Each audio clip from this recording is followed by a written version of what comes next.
Toastmasters, guests, people here. Well, first of all, I'll probably run out of time on this one, so your nice Swiss watch will have more than 3 minutes.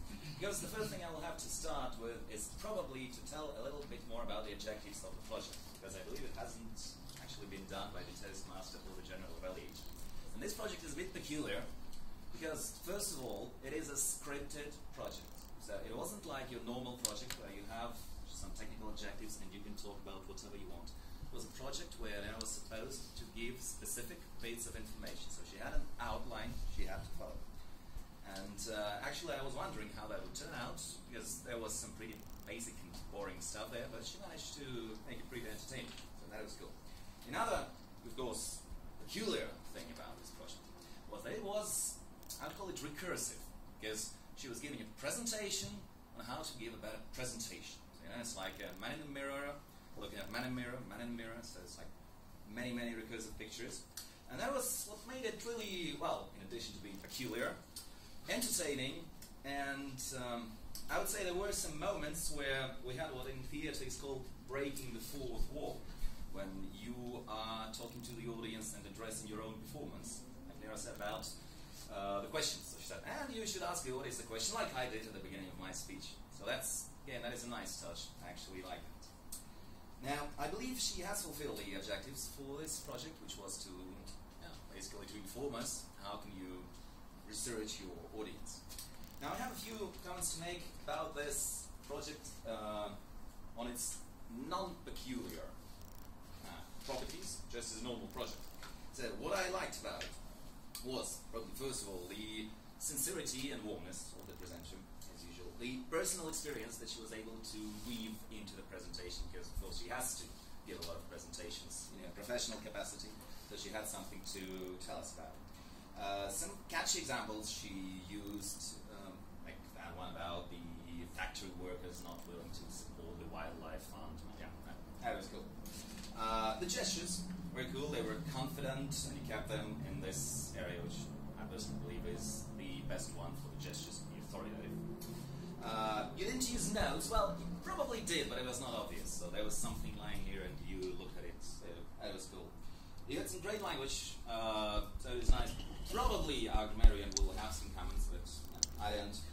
And yeah, the voice was nice. It had a pleasant pitch, you variety of speech, made some pauses. You did maintain eye contact. Of course, I did have to look down occasionally to jot some things down, but I did catch your eye several times. So yeah, there was that. And one thing which I especially like about prepared speeches is when you change something on the fly, to incorporate some info about the meeting which went before that. Like you talked about wine tasting, so obviously referring to the previous speech when you said people have different hobbies, like some of them like making wine trips. That was cool. Now, I'm supposed to give you some advice, why not? So let's be perfectionists and talk about a few points. Well, first of all, it's probably the introduction. As I have said, it did not really, so neither the introduction that the Toastmaster gave, which you were supposed to prepare for him according to the project, or your own introduction. They didn't tell a lot about the program as such. And that was what I was missing. And then, when you actually started talking about, well, your stuff, there was also a thing which I found a bit peculiar, because you gave this great example about the gap between you and the audience and how you were supposed to cross it. And then you said, and that's why you should know your audience. So it seemed as if as the only reason for you to know your audience is to, bridge this gap. Eventually, later, we learned that it was also for you to tailor your message to the audience and to appeal to their interests and all that, but we didn't hear it at the start. And then the ending it did to me. Again, I like structure. Yeah. There are a lot of people in the audience who like structure. So you talked about distance at the start, then you talked about the various points, then you finished with selling, so that we actually have to sell ourselves, we have to convert the audience into something, and we have to care about the audience. I mean, bit mismatched. Yeah, and the visuals, one comment I make, actually they look great, and I love that you didn't use the slides which were provided for you in this manual, because they looked a bit stupid to me. So you made your own, you didn't use a projector, you printed them out. The one thing which made me wonder a bit is, so you put the word who the center. So I expected you to, cluster the pictures around it and then use the other words. You somehow just put pictures over here. So to me, that confused me a bit.